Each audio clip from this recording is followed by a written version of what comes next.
Kia ora whānau, welcome back to Hanging with Mrs. T. On today's episode, I'm going to be showing you how to make a tapa cloth. Now, for this art piece, you're going to need some paper, just a blank piece of paper. My suggestion is either white paper or brown paper would be fine as well. A pencil, a ruler, and a vivid. And if you have some brown dye, that would be good, but if you don't, just an ordinary tea bag would be fine. Just some of that ordinary tea, like English breakfast or something. Alright, during the video I also talk about the importance of tapa and how some cultures portray tapa in their culture, and I hope you enjoy it. This is part of our Year 6 homework challenges, and I do sincerely hope that you give it a go. I had a lot of fun doing this one, and it is quite special to me. So enjoy the video.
I hope you enjoyed the hyperlapse of me creating my very own tapa cloth with paper, pencil and a black vivid.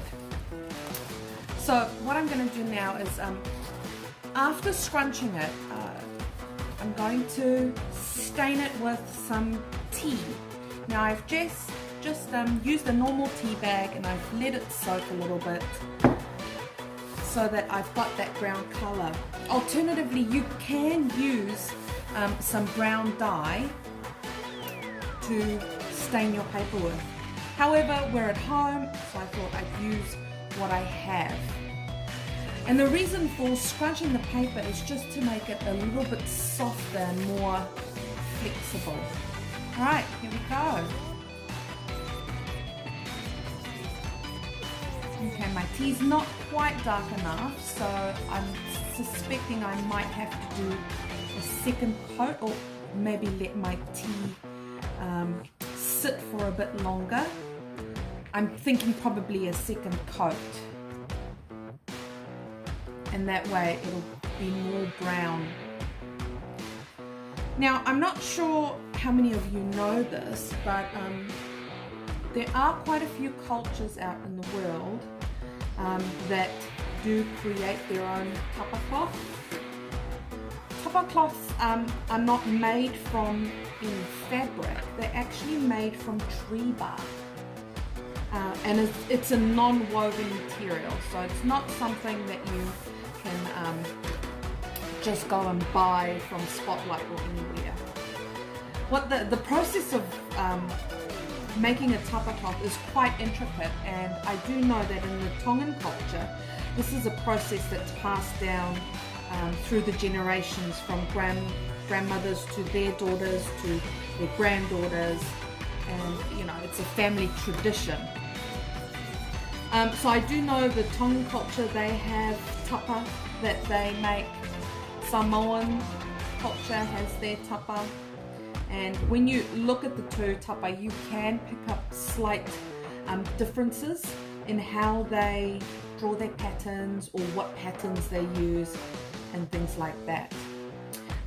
Now, I'm fortunate enough, I actually own 3 tapa.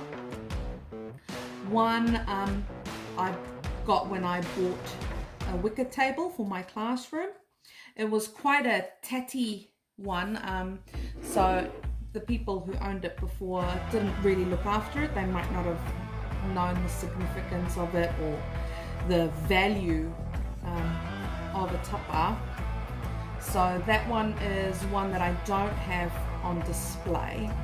However, my other 2 I do have on display. One is a Tongan one of my students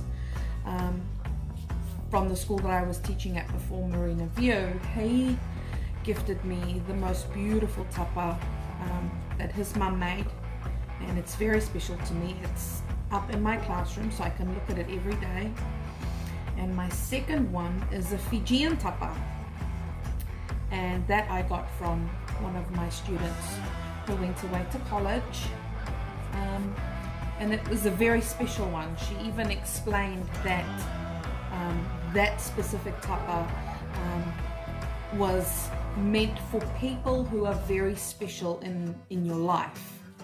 So when they gave that to me, I bawled my eyes out because it was just that special. So yeah, tapa have significant value to the cultures who make them. Yeah, and it's an important part of their culture. They all use, like I said, different methods of doing it, different shapes. A lot of it is geometric as well, and it is just gorgeous. So how they actually go about making the cloth is they will peel the bark off of several types of trees, and then they will soak and beat it until it forms like a malleable fabric, or you know, until it's soft. Once they've done that, then they sort of ink it, sort of like a tattoo kind of, and then they'll tattoo or draw on this tapa important emblems or symbols that are meant for their family, which I find really fascinating. I do know in the Zulu culture, because I'm from South Africa, they have something quite similar. It would normally be beaded necklaces or a loincloth or something like that. Not like a tapa, but yeah. Okay, so there you can see I've stained my tapa. It's still not as dark as I want it to be. The tea is quite dark, but I'm wondering maybe if I should just let the tea sit for a while.